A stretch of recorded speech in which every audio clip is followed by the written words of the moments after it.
Bienvenido, Tawichi Tawichi. Estimada Claudia, gracias. Y el sentimiento es mutuo. De verdad, yo de igual manera desearle éxitos, abundante salud y que nos vaya muy bien a toda Bolivia. Necesitamos tiempos de paz para pensar en la economía del país. ¿Verdad? Y la economía del país depende de la estabilidad política. La estabilidad política depende de elecciones transparentes. Las elecciones transparentes depende de que el árbitro asuma correctamente sus funciones y en este caso el árbitro son ustedes, Tribunal Supremo Electoral. Le decía Vocal que vino más de un entrevistado y entrevistada que dice acá, si hay elecciones, o sea, ¿cómo que si hay elecciones? ¿Hay riesgo? Bueno, estimada Claudia, quiero ser muy honesto. En la elección pasada, elección judicial, hemos sido testigos, todos los bolivianos, ¿sí? Todos, que hemos sido vulnerados, irrumpidos por un nefasto precedente, ¿sí? Un tribunal constitucional llamado TCP, Tribunal Constitucional Plurinacional, echó por la borda, ¿sí?, la preclusión. Eso es inadmisible. ¿Qué quiere decir esto, Bucal? La preclusión, estimada Claudia, es una norma, ¿sí?, es una regla, ¿sí?, es un fundamento jurídico que señala que ninguna actividad de un proceso electoral puede ser revisado ni retrotraído, ¿sí?, empieza y termina. Porque ustedes tienen la independencia del poder. Porque tenemos independencia y porque tenemos competencia, estimada. No hay otra institución en Bolivia que tenga la competencia, la función de la justicia electoral, de los derechos políticos. Por eso es un poder, el poder electoral, que tiene que ser distinto y respetado, como el poder legislativo, el poder ejecutivo y el poder judicial. ¿Se ha roto esa separación? Se rompió, se violó. ¿Y por qué se han dejado?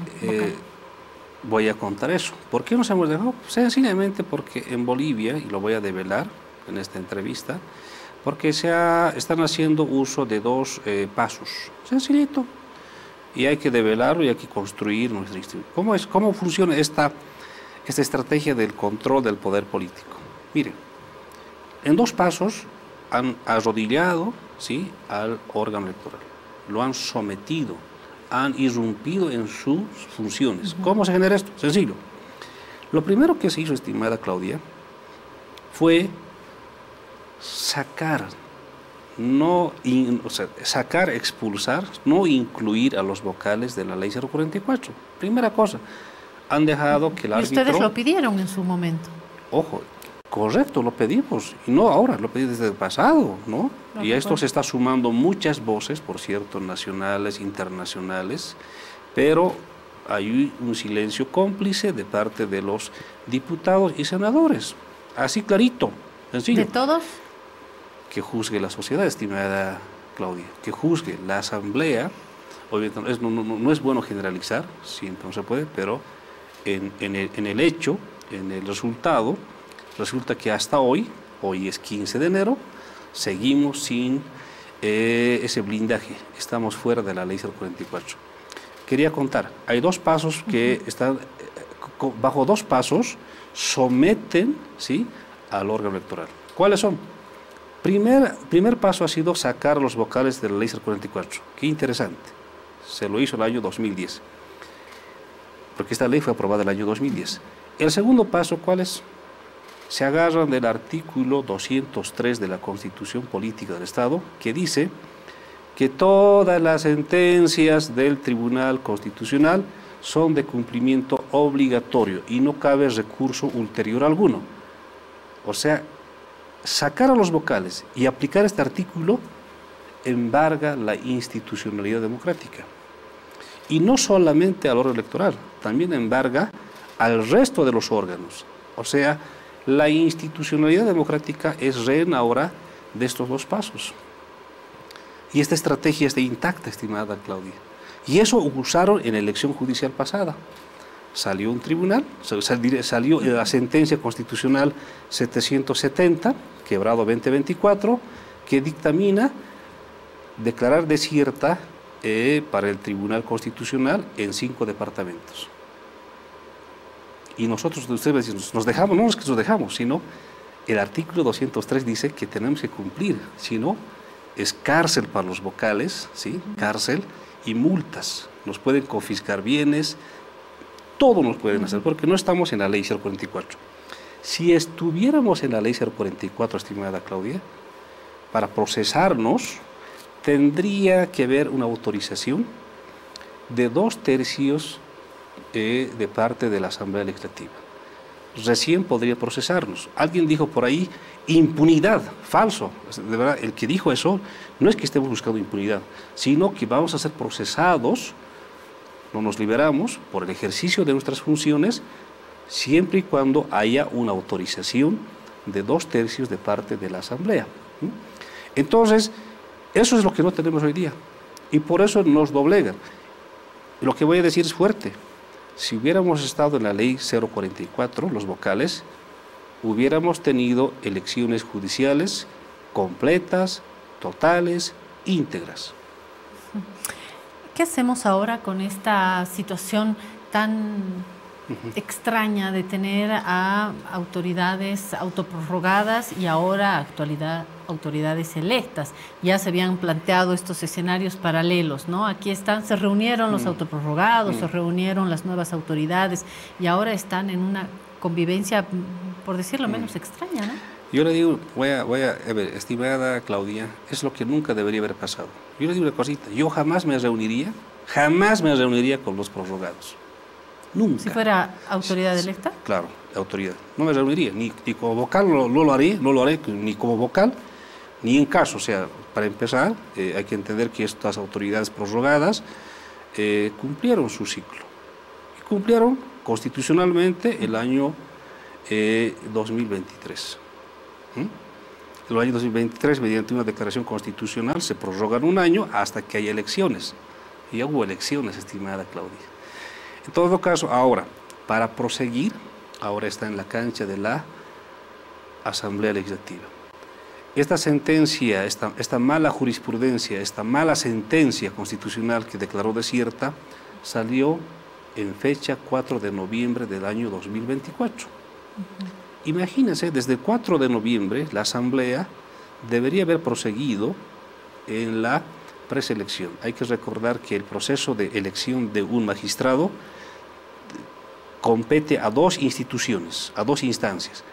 El órgano legislativo tiene que preseleccionar, y no preseleccionó, estimada Claudia, durante los últimos 2 meses. Hoy estamos 15, desde el 4 de noviembre, tenían todo noviembre, todo diciembre, resultantes, y a estas alturas la Asamblea hubiera remitido la lista de los candidatos seleccionados y en este momento el órgano electoral hubiera estado completando la elección judicial faltante.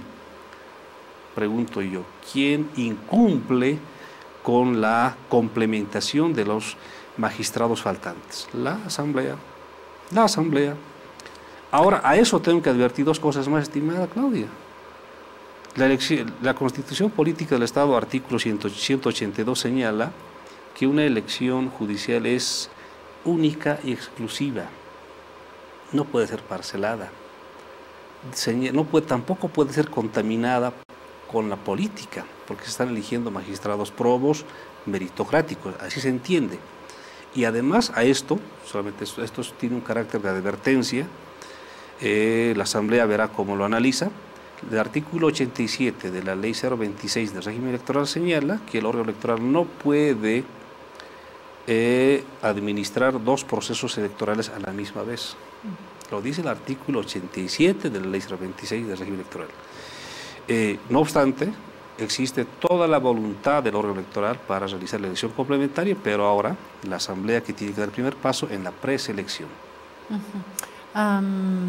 ¿Qué pasa con el calendario electoral? ¿Cómo estamos en el calendario? Los plazos. Y hablemos de Manfred Reyes Villa, ASP, Súmate. ¿Podría quedar fuera de las elecciones? ¿Esto es sólido como información? A ver, vayamos por parte, estimada Claudia. Estamos enfrentando la madre de las batallas políticas, ¿sí? Esta elección va a ser una de las más complejas, ¿sí?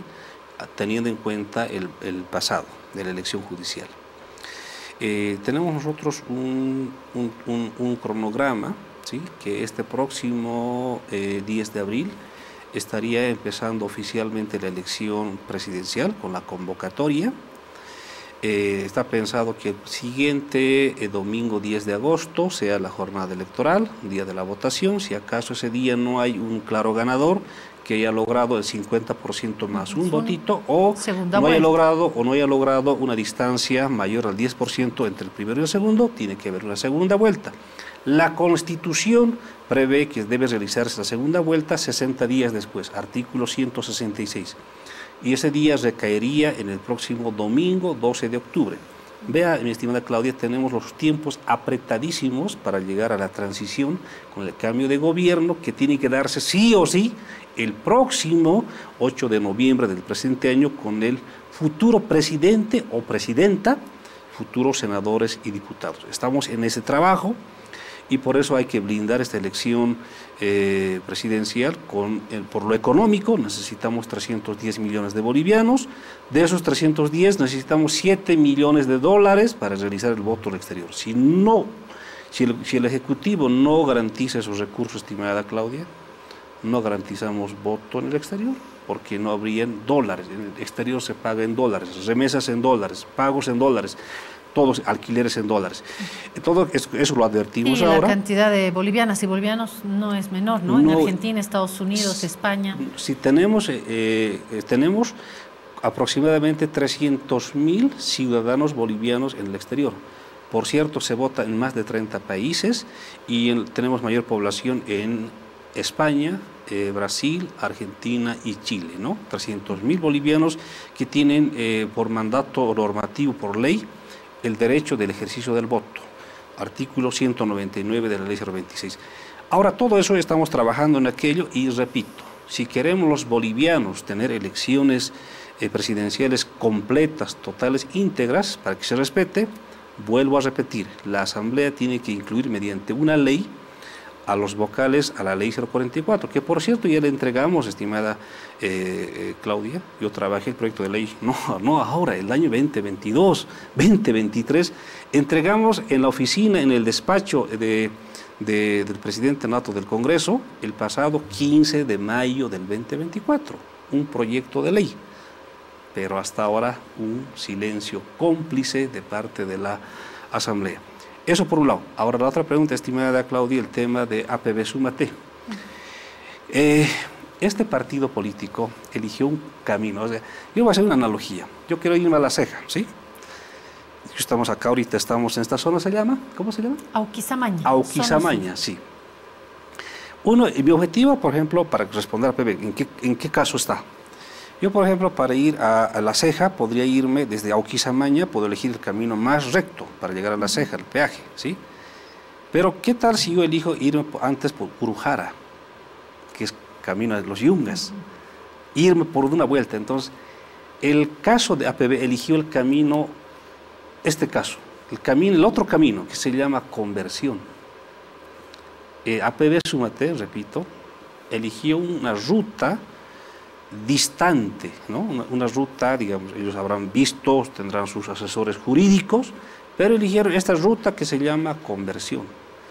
Conversión, y eso, ¿qué dice ahora ahí? Afrontan ahora un problema ellos. El artículo 55 de la ley 1096 de organizaciones políticas, estimada Claudia, señala que ellos deben haber logrado su personería jurídica con una antelación de 6 meses. Antes del día de la elección. Para pasar de ser agrupación ciudadana a partido político. Correcto, pero ellos lograron su personería, estimada Claudia, el pasado 5 de diciembre del 2024, que no es compatible, que no le alcanza, ¿no? Que no le alcanzaría con este artículo que dice la ley. porque ellos hubieran elegido tranquilamente el trámite de la personería jurídica de cero y ellos hubieran estado totalmente habilitados. Pero para que no exista una mala interpretación, y yo en este momento no emita ningún criterio adelantado, estimada Claudia, no estoy emitiendo ninguna, hemos determinado en sala plena del Tribunal Supremo Electoral que este análisis vaya a una valoración jurídica. En este momento estamos en espera de este análisis jurídico para adoptar una postura institucional, una determinación, una decisión institucional. Entonces estamos a la espera. En estos días seguramente se elevará ese informe y en ese momento, repito, adoptaremos una decisión institucional respecto al caso de este partido APB Súmate. Hablando de candidaturas, la otra candidatura tan debatida, Evo Morales. En el caso de los candidatos, lo dejaremos, estimada Claudia, en su momento. En este momento habría 13 partidos políticos de alcance nacional que estarían de momento habilitados, ¿no? Salvo pase alguna cosa extraña en el camino, pero a eso se agrega la otra novedad. Hay 5 organizaciones indígena, originario y campesinas que por mandato del artículo 209 de la Constitución Política del Estado, repito, artículo 209 de la Constitución Política del Estado, señala que las organizaciones indígenas, ¿sí?, pueden participar en elecciones presidenciales. ¿Cuáles son? Confederación Sindical Única de Campesinos, las Bartolinas ISA, CONAMAC, SIDOB y CONSAC. Estos 5... de manera independiente. Independiente, ¿sí? O sea, Bartolinas, por ejemplo. Bartolinas solitas pueden participar. Eso sí, tienen que ser organizaciones de alcance nacional. Eso sí, tiene que tener su personería jurídica. Si estas organizaciones no tuvieran personería jurídica, no tienen derecho, no tienen el documento. Pero aquí hay estos paralelismos, arcistas, evistas, ¿lo han contemplado también? Correcto, pero más allá, la organización, hablado en sentido general, estarían plenamente habilitados para participar en un proceso electoral presidencial. No requieren las organizaciones indígenas de ningún partido político, porque la Constitución es clara, dice organizaciones indígenas y partidos políticos en las mismas condiciones de igualdad en jerarquía, de tú a tú. Ahora, si una organización indígena quiere ser escalera de un partido político, allá ellos, con todo el respeto, pero la Constitución Política del Estado al respecto es clarísima. Vocal, el interrogante de inicio, ¿hay algo que pueda poner en peligro real las elecciones este año? Recalco, estimada Claudia, bajo el antecedente de la elección judicial, estamos en un serio riesgo. Existe un grave peligro que pueda afectar las elecciones presidenciales. Imagínense el dato. La elección judicial tuvo al menos 72 amparos constitucionales que pretendieron sabotear, impedir, ¿no?, torpedear esta elección judicial. Inédito, 72, imagínense que nadie sabe. Durante el día previo a la elección judicial del pasado 15 de diciembre, esto nadie lo sabe, lo voy a decir ahora, estuvimos como sala plena atendiendo amparos constitucionales. Y después del día de la jornada electoral, al día siguiente, todos sabemos que seguían interponiendo amparos para sabotear, torpedear, impedir. Es como un acoso a un poder electoral. Correcto. Entonces, bajo ese antecedente, lo que estoy aseverando que existe un enorme riesgo, estamos enfrentando la madre de las batallas políticas, esta elección presidencial está en riesgo. Por tanto, para blindarla, la voy a decir 1, 1000 y millón de veces, la Asamblea Legislativa tiene que aprobar a los vocales a la ley 044. Sé que a unos, lo voy a dirigir a alguien, el que se sienta, sé que no quiere, hay algunos, no quieren que los vocales estén a la ley 044. ¿Sabes qué dicen? Impunidad. Y sabe quiénes son. Entonces, y esto por si acaso no solamente es lo que digo yo. Acompaña esta petición, estimada Claudia, la Organización de Estados Americanos, la OEA, en su informe del pasado 17 de diciembre, en su informe sobre las elecciones judiciales. Muy crítica con el Poder Judicial y con las autoridades autoprorrogadas, ¿no? Hemos leído las partes sobresalientes acá también. Así es. Además que hay un compromiso de esta cumbre que hicimos el pasado lunes 11 de noviembre del 2024, que lo firmó esta acta, firmado por el presidente nato del Congreso, David Choquehuanca, el hermano David Choquehuanca, firmado por el presidente del Senado, Andrónico Rodríguez, firmado por el presidente de Omar Yujra, ¿sí? Todos ellos, además de los líderes políticos, estaba ahí Carlos de Mesa, estaba Zvonko Matkovic, estaba de parte del Ejecutivo el ministro César Siles, todos ellos firmaron para que los vocales seamos incluidos en la ley 044, pero hasta el momento no hay resultados, no estamos incluidos, pero seguimos en la tarea de que la sociedad pueda juzgar este hecho. ¿Y harán de pronto algún pedido como poder, como Tribunal Supremo Electoral, con el presidente Jacinto Teufel? ¿Se podrá tomar estas medidas antes de que se queme la olla? Estamos trabajando, estimada Claudia, una cumbre por la democracia, que blinde las elecciones presidenciales 2025 por lo económico y por el lado jurídico. Y en lo jurídico está que la Asamblea otra vez se comprometa hasta antes de la elección presidencial, que arrancará el próximo 10 de abril, los vocales seamos incluidos en la ley 044. ¿Para cuándo está prevista esta cumbre? Lo haremos entre enero y febrero. Debe hacerse lo más urgente posible, porque es una elección, repito, la más importante de este año, que es el bicentenario además, y que todos tengamos certidumbre. Si tenemos certidumbre, en lo demás nos va a ir bien.